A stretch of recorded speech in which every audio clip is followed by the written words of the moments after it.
everyone, and welcome to another episode of Crafty Beer Reviews. Today, I'll be reviewing Fathead Sour Power Punch IPA. This is a brand new release from them. At the time of recording, this growler is like 4 or 5 hours old, so super duper fresh. They just tapped this at the North Olmsted location.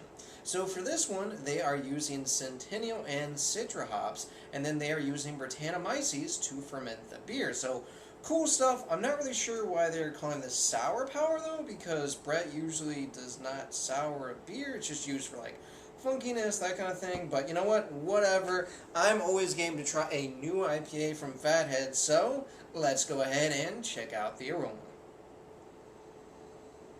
Oh yeah, that has Citra written all over it.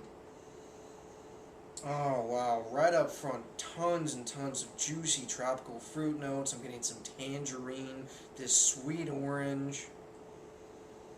Definitely a little bit of pineapple in there, some apricot. Tons of mango, like the flesh of a mango in there. I get a little bit of like a floral notes on the back end.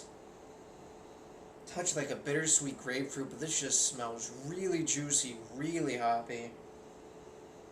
Very citrusy. It smells like your typical Fatheads IPA, which is awesome. I'm not really picking up anything from the Brett though.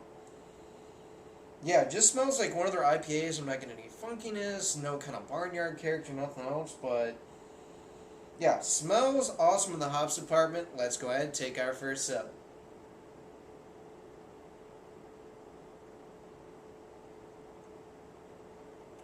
Oh yeah. Oh man, that is really, really nice. Just like in the aroma, I'm getting a ton of tropical fruit notes up front, first and foremost. Tangerine, sweet orange peel. Kind of comes across as like this mandarin orange kind of taste.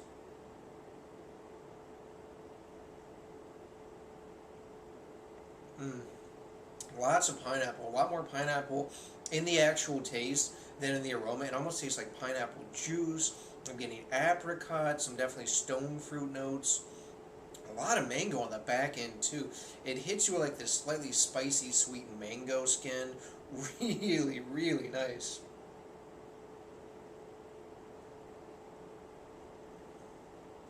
Lots and lots of orange. Getting some bittersweet grapefruit on the back end.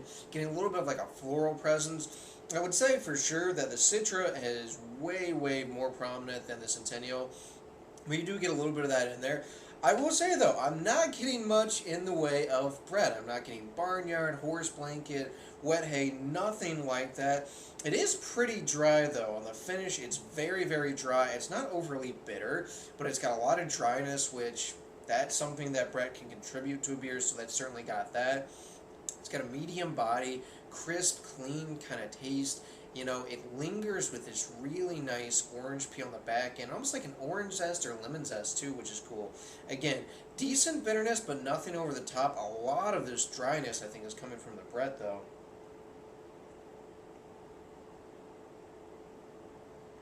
I do detect like a little bit of like an earthiness in there, which would probably also be coming from the Brett, but again, this really, for the most part, just tastes like a fantastic, straight up, normal Fatheads IPA. Nothing wrong with that, but I will say I'm disappointed. I was expecting a lot more Brett. Of course, I don't know when they added it. I don't know, I mean, Brett's something that once it's in there, it takes time to really manifest itself. It takes time to grow in strength and be really prevalent.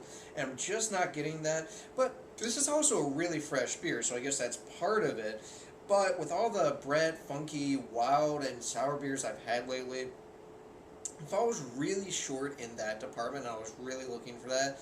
But in terms of hops, this is another knockout. I mean, juicy, juicy tropical fruit, citrus. It's like mouth-watering as you're drinking it. It's a really great summer IPA. If you guys like Fatheads, if you're anywhere in the area, it's really worth checking out. Just don't expect a lot of Brett. So, in terms of rating, guys, I'm going with a 9.1 out of 10.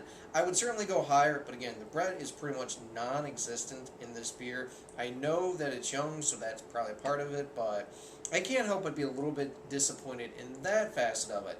That being said, the Citra and Centennial blend in this is absolutely wonderful. If you guys can check this one out, go do so. Alright, that does for this beer review. Please remember to rate, comment, and subscribe. And remember, I hope whatever you're doing involves good craft beer. See ya.